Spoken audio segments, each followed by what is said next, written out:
So then, qualifying for the GT Cup Open Europe, qualifying 2 for today's 50-minute race that we'll see much later on this afternoon. We'll be racing into the evening, as a matter of fact, this afternoon, so it should be quite sweltering temperatures if the conditions stay as they are by the time these cars head out for the race. But this is all about qualifying. As you see here, the GT Cup Open Europe, it's open to all manner of different GT machinery, really. The cars that we've got here today are just a small sample of the cars that could theoretically be entered into GT Cup Open Europe. If you're sat at home and you've got a GT racing car, firstly, congratulations, I wish. Secondly, you may well be able to enter this championship. We have this weekend largely Porsches, the 991 and 992 Cup cars. We see an example of the former here, Stefano Zerbi's Generation 1 Porsche 991 Cup car just heading out onto the circuit. We've also got the newer 992s, and we've also got the Aston Martin Vantage AMR out of the Street Art Racing stable. And for the first time in GT Cup Open Europe, we are joined by a Toyota Supra. Patrick Zamperini, number 50 car, out of the SVC Sports Management stable.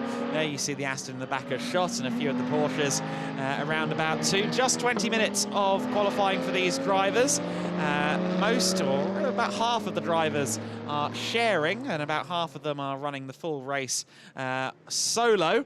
So an interesting mix of driver management strategies, I suppose you could say, as well. And one other thing that's very interesting that we have to note early in the going, no Jan Lauritsen here today, our race winner from yesterday in the number 54 Q1 track racing Porsche. He's not here today.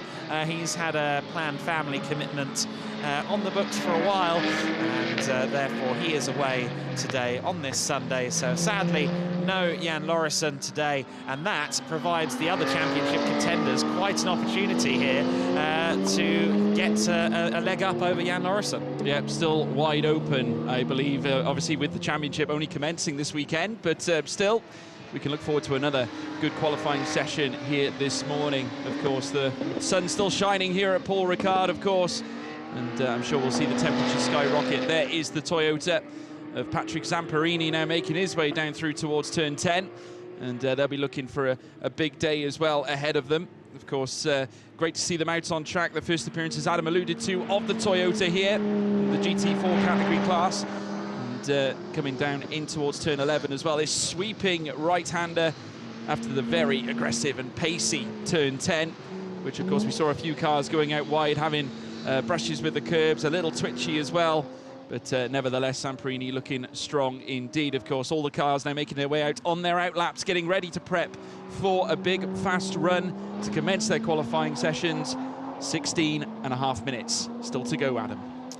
Yeah, great to see a Supra out here in GT Cup Open Europe for the first time. The sister company, the sister brand to Toyota, have been a factor in the International GT Open Championship in years gone by, with the likes of Emil Frey Racing entering a Lexus RCF GT3 to quite some success back in 2017-2018. But for the Toyota main brand, I think this is just about their first appearance in this paddock, full stop for the GT side of things anyway. And GT Cup Open Europe welcoming the Supra with open arms. Of course, this new generation Supra, the A90 Supra, co-developed with BMW. BMW labelling their variant, their drop top, as the Z4, and Toyota's GR Supra is what we see out on track today. Here are a pair of the Porsches, then two of the newest Cup cars, the 992s, and there is the 52 car, Laurent van der Velde in the 52 car. Laurent looked strong yesterday. I think he could be one of the favourites for pole position in this session, potentially. Dirk Schuiten, though, would be my first guess, but I'd say that Laurent van der Velde could be up there as well. Van der Velde, one of the AM class runners. You've got two classes of drivers on the track here today. You've got AM and Pro-Am. There's a bit of a Porsche generation game. The 991, the 68 car of Roberto Ranieri. That's the slightly older machine, and then Just behind him is the 992, the number 12 of Glauco Solieri. Solieri, yesterday, I think he had, let's call it an interesting race. So whenever the cameras were panned on him, he was in the midst of battle. And I suppose that's better than driving around on your own. No, it keeps it entertaining and refreshing as well, certainly around a track like Paul Ricard. Given the fact that, obviously, we've witnessed quite a few different kinds of overtaking here at Paul Ricard. All three sectors getting used at specific points of the track. Of course, heading in towards Sector 1, you've got the corners around Turn 5, heading out of Turn 4, and then, of course, leading in towards Turn 6. If you can get that exit absolutely right, then you'll have the slipstream down the Mistral Straight into the chicane where we generally see them. And as you can see there, as we now watch, Roberto Ranieri, that is where you can unleash the beast and make the overtakes happen out of that chicane. Leading up towards Turn 10, then in Sector 3, you've got the in-swinger at Turn 11, which can provide an opening should a driver get it wrong. We've seen it quite a few times. If you run over the curbs at Turn 10, you can be led out wide.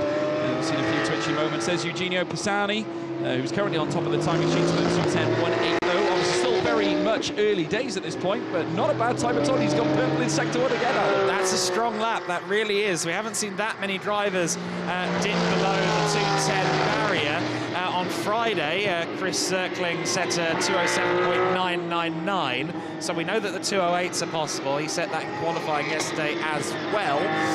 However, not many drivers have got below that 2:10 barrier, and Pisani is very close to it at the moment. He's hustling that 44 car for all he's worth, proving here that the 991 still has a lot of life left in it. Coming down the straight now, the 53 car a little bit slow there on the straight as well. That is Dirk Schuten there, so let's see if Dirk is going to be okay, and still going faster. Eugenio Pisani in the 44 car, but he's run it far too wide at Turn 10. We've seen the track limits warnings come up several times, and I don't think there can be any question that all four wheels are off the track there. No, and he was very twitchy, and as you can see, just running over the curbs again, heading around Turn 11 into Turn 12.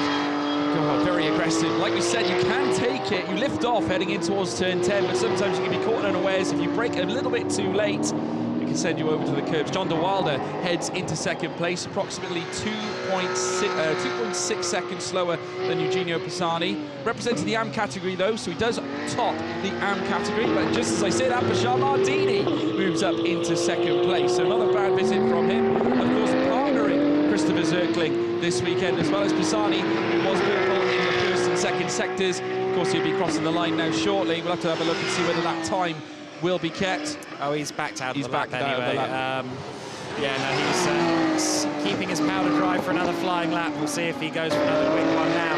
Here is Bashar Mardini. He is yet to go below a 2:10, I believe, on the circuit, looking at the timings from free practice and yesterday's race. Let's see if he can do it now. The 992 out of Turn 7. Mardini, the Canadian driver, of course, Zirkling, the pro of the Pro-Am lineup, but Mardini has looked very strong so far this weekend. And Chris has had nothing but praise for Bashar, and I'd say it's mutual as well down at the GDL Racing 67 crew. Mardini coming out of Turn 9 now, the chicane midway up the Mistral Straight.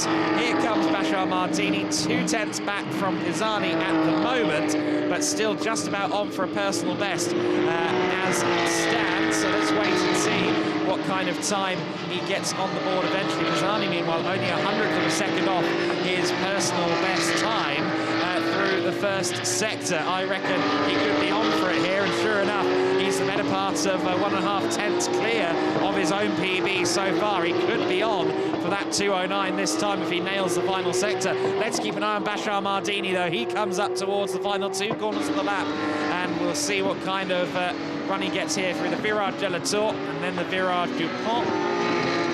Final corner, such a tight-angled hairpin bend this. Out of the turn he goes, a spinner further back there. That was a 217 car, Camille Perrier having a spin. There he is, just regaining control. Let's see what Mardini's time is, a 2:10.595.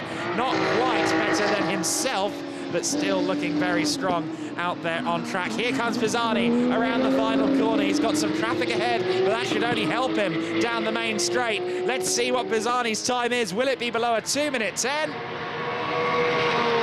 No, I don't think so. timing screen is late to register him across the line. It doesn't look like that was an improvement. No, a 2:10.302. So not quite able to improve. He lost his time there in the final sector, but this is a driver on attack mode. We've still got half this session left to go, and you get the feeling he's going to spend the entire session pushing as hard as he can. Yeah, I mean, it's only, like you say, a 20-minute session, so you've got a reduced window. You want to keep the car out on track for as long as possible, really, just to reduce the fuel load, of course, use up the fuel, get the tyres warmed up, and that's exactly what Pisani is doing right now. Trying to just keep finding that deficit, that improvement, that purple. He found it, like we said, on the previous lap. He now goes side by side now with Roberto Bossio, and he'll head down the next straight. Here is Bashar Mardini. He's gone purple in Sector 1, according to our screens. It's John De Wilder, sorry, apologies, in third place, who's gone purple in the first sec. Who's actually making his way around the next round. Bashar Mardini has gone purple in Sector 2, though. He is finding time, currently sat in second place as we now watch John De Wilder head through the next right-hander, but very impressive indeed. Bashar Mardini now looking to usurp Eugenio Pisani, but do not count out Pisani. He is still out on track. He could yet string together a big final sector as well.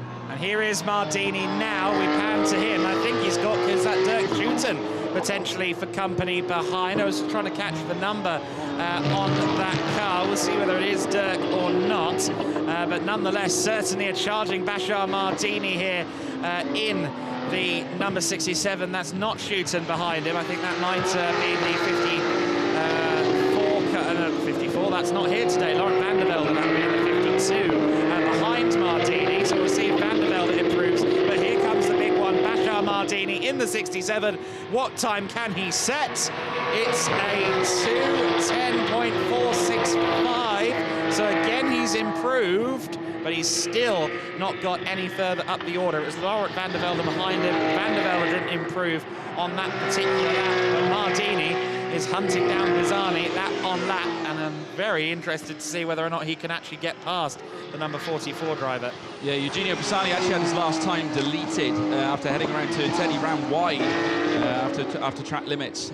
So unfortunately not able to set another lap, but I don't think he was finding critical pace at that point. Of course, Mardini was just slightly off Pisani in the third sector. That's where he lost it. Of course, though, he has still got time, 7 minutes and 20. We're within that mark now, so Mardini be looking to try and perhaps usurp Pisani heading in towards the latter stages of this qualifying session. And Pisani into the pits, so we'll have to see whether or not he comes back out or not. Could be a golden opportunity, this, for Mardini then.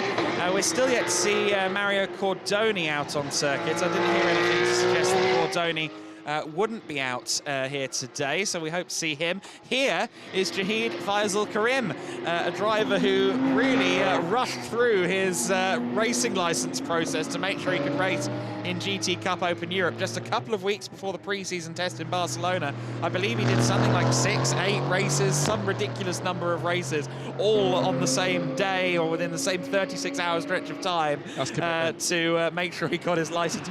Commitment indeed. And he's getting better every time we see him out on circuit, no doubt helped by Julian Darras, his extremely talented young French teammate. And Jahid Faisal Karim on a personal best lap at the moment in the Street Art Aston Martin. Street Art, a great addition to both paddocks. Of course, they're here in International GTOpen as well with Pascal Bachmann and the rather fetching-looking Street Art Aston that they've got there, the very numerous coloured car, and Jetcraft backing on this machine. It's a very understated look, but it's a smart livery nonetheless on this car, but quite a force of character, I'd say, in the paddock, that particular team. Now, we mentioned Dirk Schutten. We were wondering why he hadn't set a lap yet. Actually, he's gone top already. Sorry, I missed that at 2:09.756. I was so busy studying the Aston Martin that I completely missed that on the timing screen. Now, Dirk has only done a couple of flying laps, and already he's into the 2:09s. Okay, so a 2:09.756, and he's already half a second up in the first sector. Now make it almost 3/4 of a second up in sector 2. I had a feeling that Dirk would come alive at some point in this qualifying session. and then I'd rather forgotten about him because he'd been very quiet. And here he is, back and proclaiming loudly that he wants this pole position. He could well get under the 209s here, actually. He's already 3/4 of a second up on himself, and his last time was a 209.756. So let's see what kind of lap this is. I'll tell you what, Pisani's going to head back out into the circuit, isn't he? Yes, he already has. So he wants to try and match Dirk Schouten here. Schouten around turns 14 and 15. And let's see, out of the final corner, the Q1 track racing Porsche 992 Cup car runs out of the final corner. What kind of lap is it going to be? I suspect we could go under a 209. Yes, a 208.776. 1.4 seconds faster than his previous lap. 208.776. Wow, wow, wow, wow, wow. What a performance there. 1.4 clear of actually Eugenio Pisani's time is what that graphic was telling us. So yeah, he's 1.4 seconds clear of Eugenio Pisani there with that lap. That's going to be very difficult for anybody to match. Dirk has come in, he's smashed, he's grabbed, and I don't think anyone's going to be able to claim it back. Well, Dirk Schouten shooting for the stars here at this point. That final sector was outrageous. He found so much time. Incredible effort there. And Pisani obviously not taking this line down. What I will say is, though, is that Dirk Schouten has gone quicker again in the first sector. It's amazing. What an effort here from this man. I have to say, we'll look forward to seeing what the Q1 track racing car can do now as he makes his way down the Mistral Straight. Of course, we'll have the chicane to tackle. Will this be yet another purple lap for Dirk Schouten? He's obviously not finished yet. You can just see the look in his eyes, the focus as he makes his way into the chicane and out again. Obviously trying to hit every apex, takes the curbage on the outset. Heading down now out of turn 9 in towards what will be turn 10. Of course, now let's see if he can string together this fast, tricky right-hander. He has still remained purple, so better than his current fastest time. Did lose a little bit heading into sector 2, and now coming out into sector 3 proper now. Stays on the curbs, very controlled, very nice indeed around turn 11. You'll have turn 12 next. He's now rounds through it, and as he does so, at turn 11 now, in comes the Virage de Bendor now as he rounds this next left and trying to hook it together, leading now round towards the Garleben corner. And as you can now see him just rounding it now, sticking close to the apex again, just brushing the curbs. You can see there, car 44, Eugenio Pisani, in fact, just out on his outlap at this moment in time. He's going to go for one final last gasp before the end of qualifying. Into the pit lane, no Dirk Schouten. Bizarre, I thought he was going to set another purple one. I think maybe the team has said, you know, you don't need to be doing this, right? You're significantly clear. And they said, just save the tyres, come back in, come on. Let's not try any unnecessary shenanigans. Into the pits comes Dirk Schouten, a race winner last year in GT Cup Open Europe. And surely looking likely here today. Let's see this little replay. This is the first 2 corners of the lap. And we'll be able to see Schouten here on maximum attack. The exit is always telling to see how hard they're pushing, how close they get to the very edge of the circuit. Actually rather tidy by the standards of some of what we see on a qualifying lap. But tidy is sometimes the best way, and that's what we saw there from Dirk Schouten. Here is the number 50 car, Patrick Zamparini at the wheel of the Supra.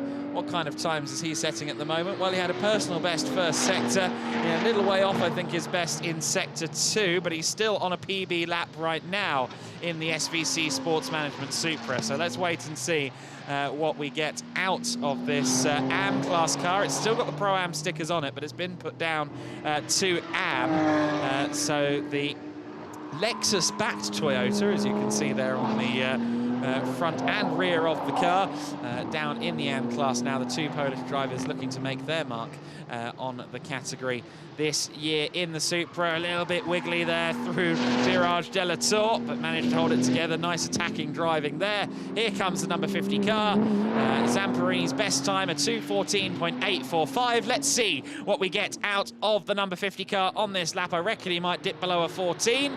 No, 2:14.563, but that's still a personal best lap, chipping away at the times. If you can find another couple of attempts, he could get himself up onto the provisional 4th row of the grid. Dirk Schouten then out of the car, and with 30 seconds left of this session, one would think he has good reason to be optimistic about his chances of securing this session. Now just looking at some of the split times, actually, Eugenio Pisani's on quite a good lap at the moment. Not personal best in the first 2 splits, but still looking like a decent lap time. Could well improve, but I don't think he's going to get closer. I don't think he's going to best Dirk Schuiten, I should say. In fact, the time was only a 2:10.2 eventually, although I think he did just cross the line. Yes, he did just cross the line in time to do one last flyer. So Eugenio Pisani out there is still on a mission to try and maybe break that 2:10 and maybe, just maybe, find whatever missing ingredient he's got to try and get hold of Dirk Schuiten's time. Here comes Jahid Faisal Karim up the main, up the Mistral Straight once again, 2:18.2, his best lap at the moment for 12th on the grid.